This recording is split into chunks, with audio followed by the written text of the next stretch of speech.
Hello. In the spirit of this book, I'm going to start extemporaneously here. I'm already throwing myself off with the $10 words, but I'm going to be talking about Hermann Hesse's Steppenwolf, which he wrote in the late 20s, I think 1927, and a bit about Hesse is that, I think it's Hesse. He was born in 1877 to 1962. I kind of remember that because he was kind of contemporaries with Carl Jung in that sense, because Carl Jung was born in 1875 to 1961 or 2 or something, so that's the way I remember it. Kind of little factoids that I don't really, but it kind of helps me, because I'm not really usually good at doing facts unless I kind of use little memory techniques like that. But the book is a, I guess you'd call it Bildungsroman, is kind of what the term I've used associated with Hesse a lot more than, but I'd say a philosophical fiction, definitely. But it is about a middle-aged man named Harry Haller, and I'm not sure to what extent he's based off Hesse himself, but I guess to put a little bit more of a background from what I know is that he wrote it when he himself was experiencing a midlife crisis, and he, I think, was taking a bit of time from a lover of his, and he went up into the Swiss Alps and kind of found himself isolated from society and kind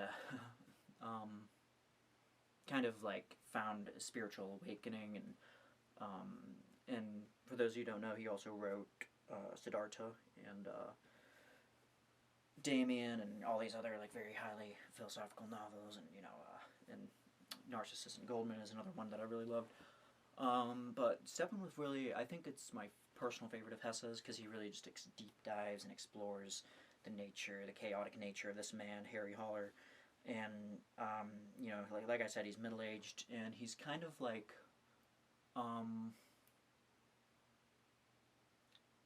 something of like a man of letters a little bit. He's kind of progressed in, he had some, he did have one kind of kind of affair that kind of died out or something. I don't know if he was married to her,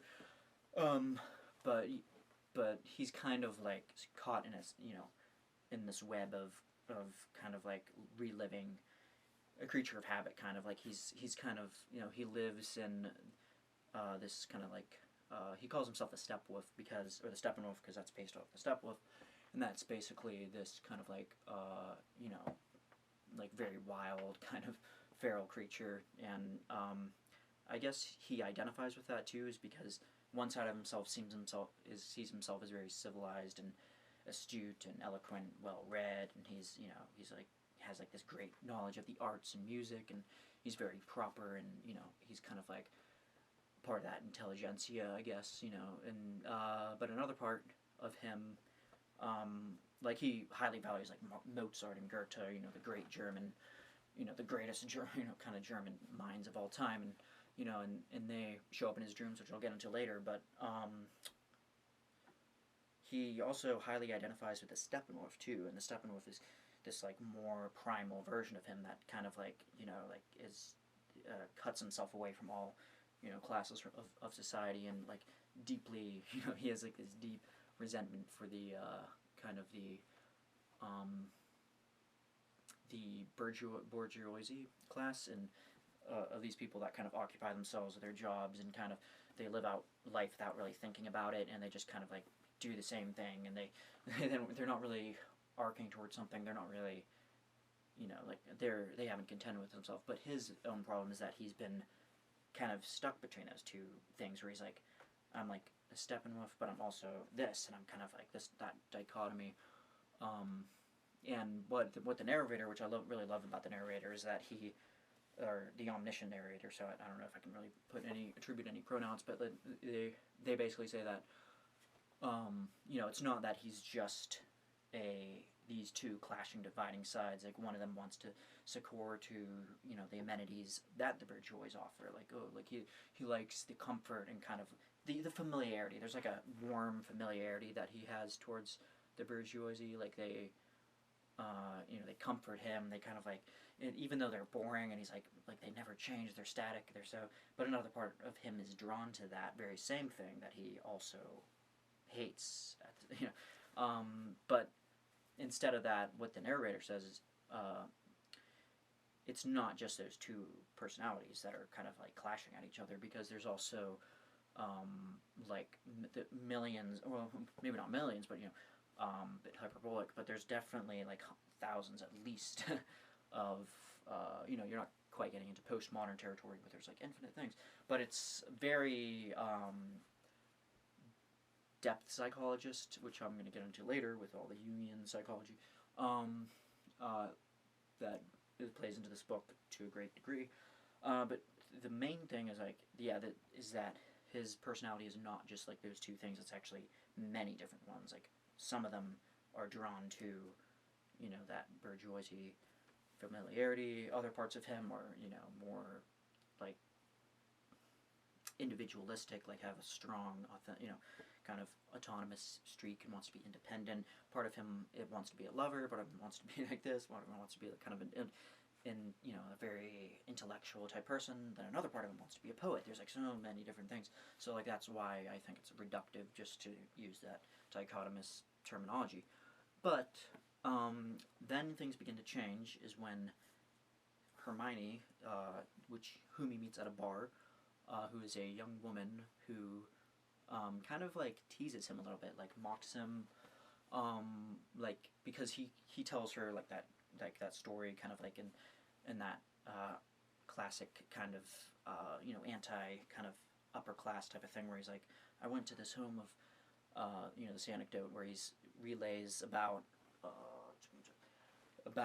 a family that has like a picture of Goethe and or a painting, and it's done like very kind of like mediocre, like it's he finds it so mediocre and kind of like prosaic to the point where he's like disgusted by it, and he's like offended, and he's like, oh, I can't even eat dinner with these people because they don't know what true art is if they don't have like this perfect Platonic idea of what what Goethe. Which I mean I get that idea, but he basically relays that story to Hermione, and then she basically kind of teases him and says like, kind of goes on like this long kind of tangent, not demeaning the tangent, I'm just saying, but she goes on this pretty long kind of hortatory type of speech where she's just kind of like, yeah, none of what you're saying is, yeah, you abide in all these things, and what she says is actually there's like a lot of beauty to it too, kind of Zen type of mentality to it, and she says something to the effect of like you like offer yourself up as if you're a saint or something, like you act as if life is this great sacrifice or something. I can't remember it. Maybe I'll add the quote in post, but yeah, it's something very telling about Harry's personality, is because he that really was true. Like he didn't, so much of what he swore by and all these principles of like humanities and the arts and kind of like living out certain saintly precepts like Christian self-abnegation, for example, but none of it had to, like he wasn't required to do anything, like any of that, and then Hermione is like kind of that, which would go a little bit more into the psychology of that. I think if you look at it in a Jungian sense, I think she was actually his anima, like not quite his shadow, because I think I'll get into his shadow later, but since there's like a lot of dream symbolism and analytic psychology, but I figure I'd mention Carl Jung at this point because he met Jung once, I think, earlier in his life, and claimed to have been, or others around him, I think, like said that he wasn't all that impressed, I think. And then it wasn't until later in his life, till said midlife crisis, that he kind of like came back to like Carl Jung was like, oh, you're right about all these different things, and then that's kind of at the point, I think, where you find him imbuing more of the very analytic. Not that you didn't see it before, on like Damien and even like his early work and stuff like that. But I think that really kind of put kind of changed the trajectory of his writing style. Whereas like I think before he was more or less a poet first, I think, and later on, I think after that, about midway through life, he started going into the, like I think that's when he did Siddhartha, and he had like a very rigorous routine where he'd, kind of, deny the self and really test his discipline and test his endurance and all that. So, and fast, I think. So, but yeah, you can see. Okay, I'm aware I got a little off track with the tangent, but I hope I won't keep I'll try to omit any diversions later on.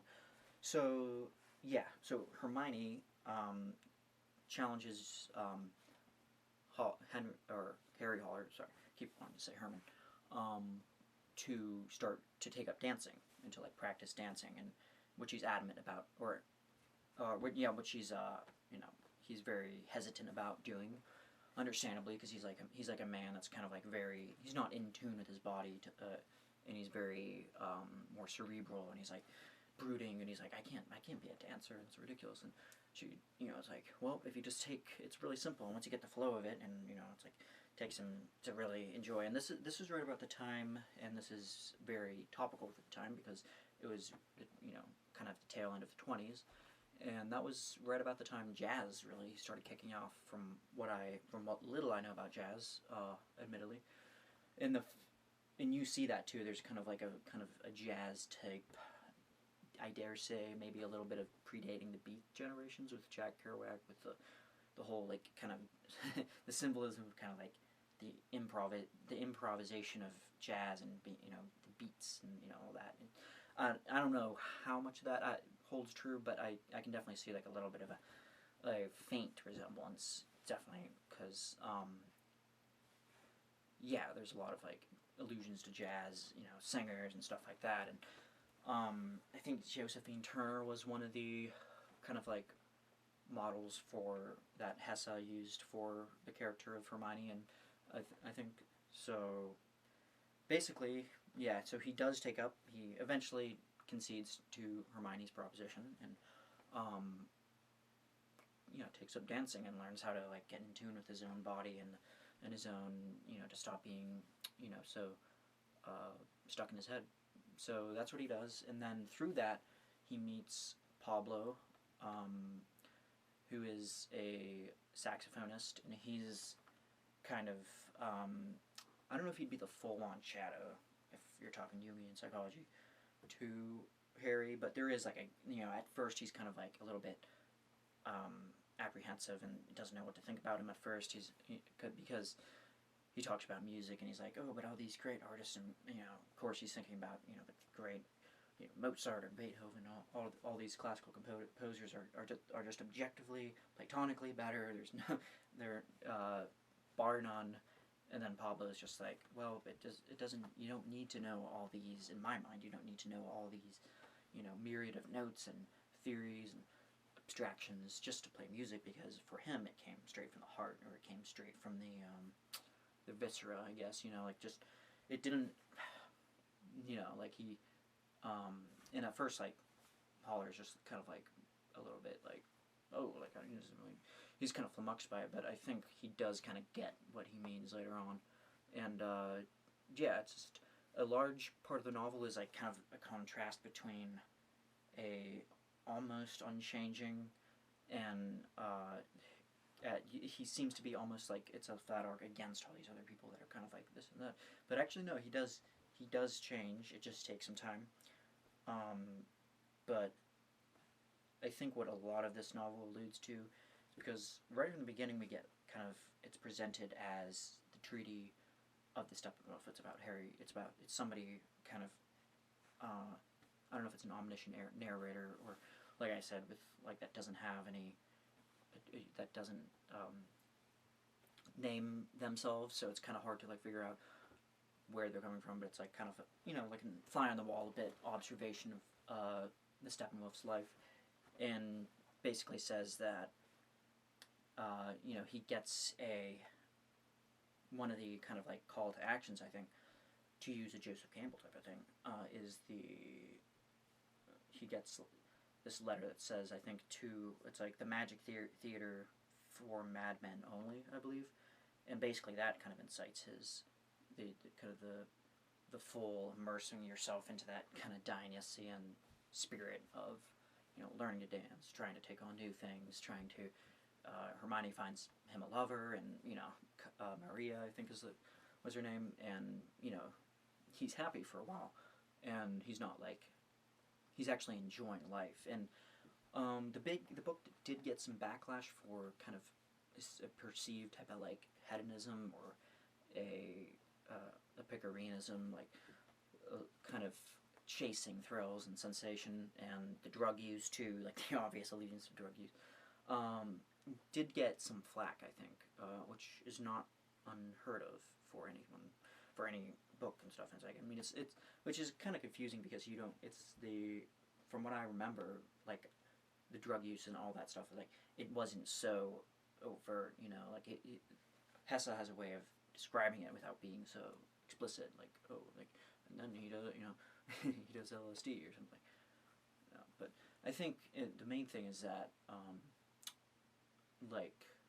it's not as like it's not quite Lolita necessarily with like the kind of proposing this like kind of very very like, okay, this is I understand this is going to upset a lot of people, but this is the plot to this book, so yeah, but there is I guess it's understanding for the time though, but later on actually in the 60s there's more of a recrudescence of kind of German literature and I think other things that were at the time kind of like repressed a little bit more, and basically like kind of that's maybe the beat poets do kind of tie into that more, but yeah, like the 1960s became kind of a platform for free love and all that, and drug use obviously, and that's kind of where people started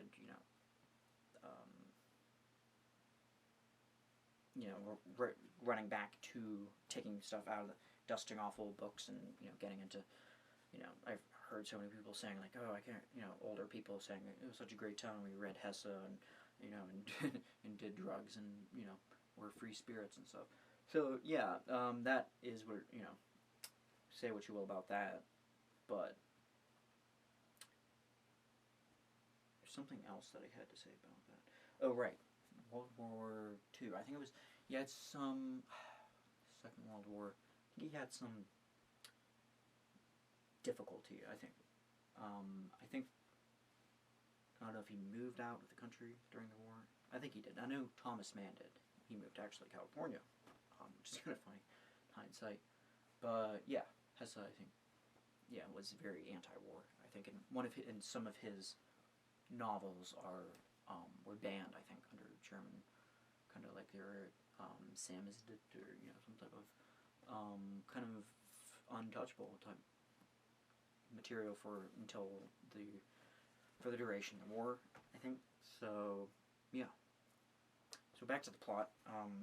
Without spoiling the end, which I've heard other people say, like, which I'm starting to see more and more now, this point of view of read the book for yourself, as cliche as that sounds, like, experience it for yourself, because it really is an experience, depending on, translation, just make sure you get the right translation. I know that's a big deal with Dostoevsky. It's like, oh, get this specific, but I didn't find any difference. I didn't find any, this is like a popular cover, or popular print version, and, yeah, I didn't find any, trouble with that translation, but, yeah, it definitely is something you just have to experience subjectively for yourself, and, no amount of spoiling, because the plot really is, like, if it's not, like, a linear type of thing. I mean, there is, he does alter as a character, and does have he does have a character arc, but I don't think by saying anything that happens, it's, that I'm going to be giving away too much, because I know of books that I've accidentally, where it says right at the beginning of it, like the foreword to something, I think the Brothers Karamazov says, like, blah, blah, blah, and then, then Fyodor Pavlovich Karamazov dies or something, or gets killed. I'm like, darn it. I think it gave it away right in the beginning when it was just like setting the tone. It's supposed to be something on the translation, but I don't know. So but it didn't ruin the book. So it's not anything like Snape kills Dumbledore and like everything. Everyone's up in arms. It is an experience. I read it personally when I was on the cusp of like 23, and I had been hearing about Hesse for quite a bit. Like I heard about like Siddhartha and it was recommended to me by I think my sister, and then I ended up finally reading it.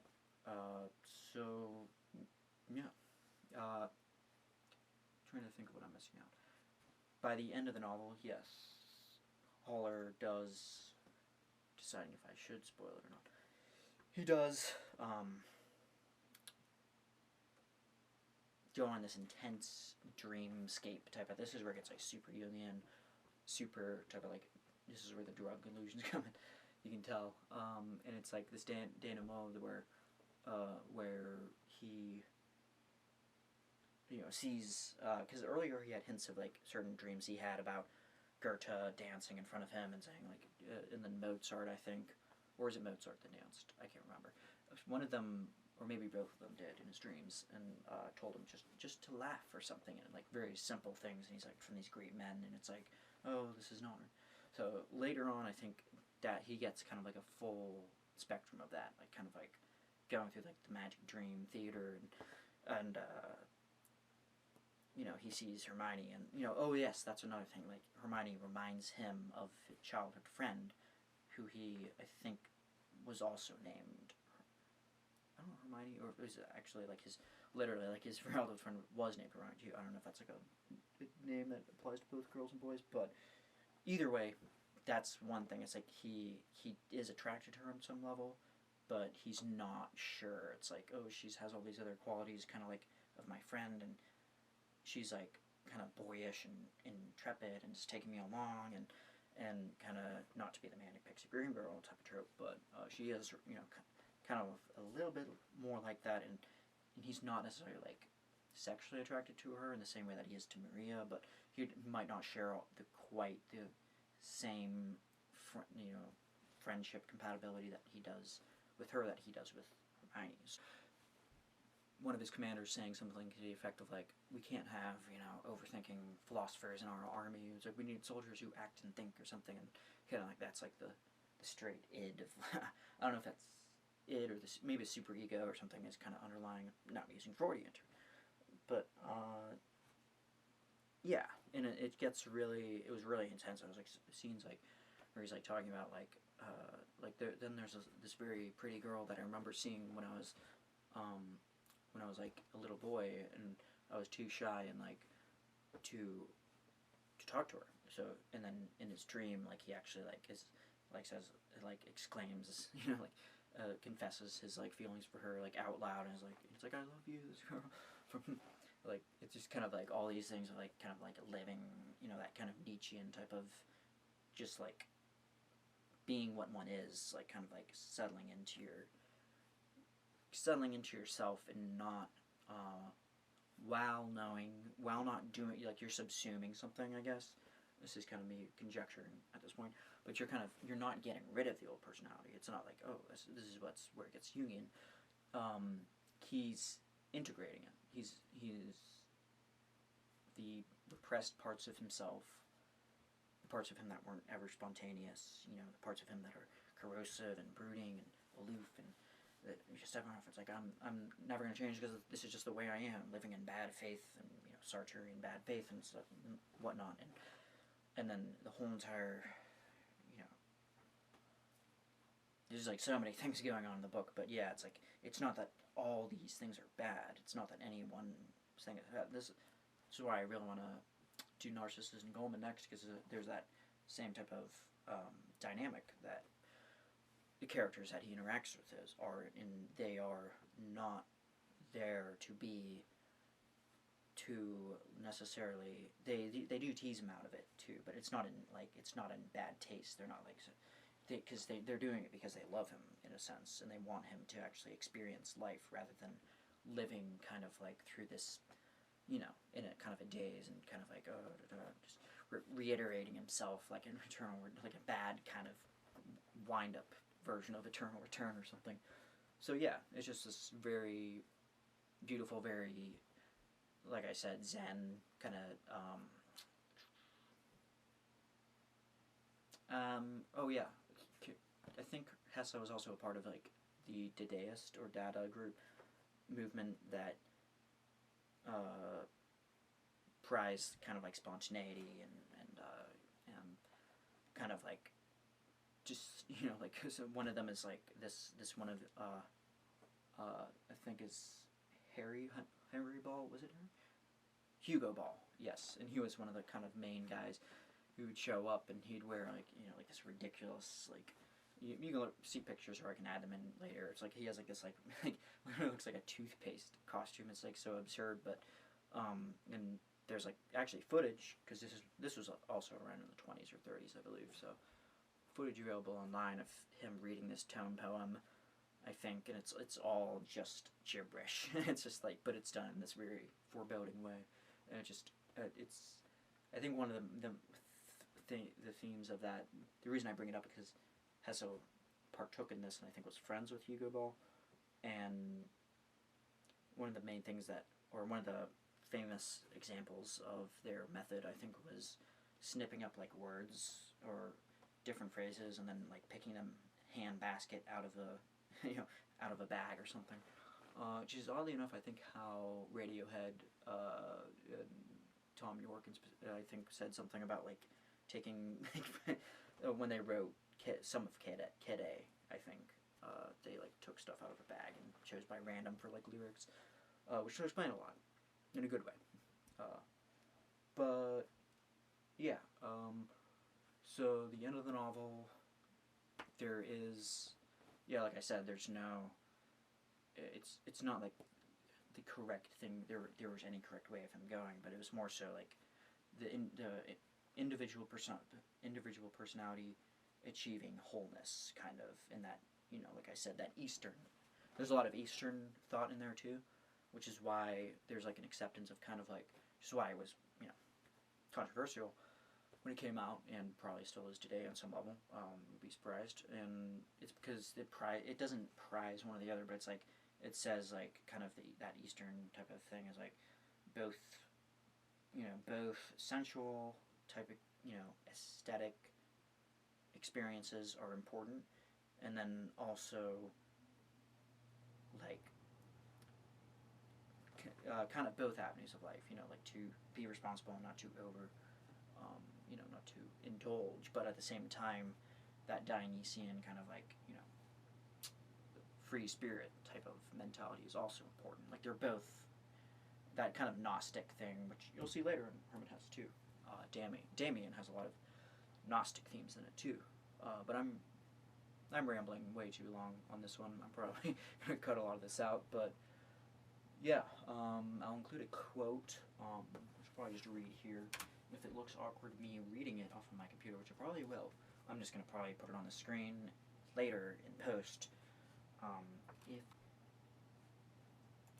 Because one of the quotes that I really like is, forgive me because I can't find the page number for this.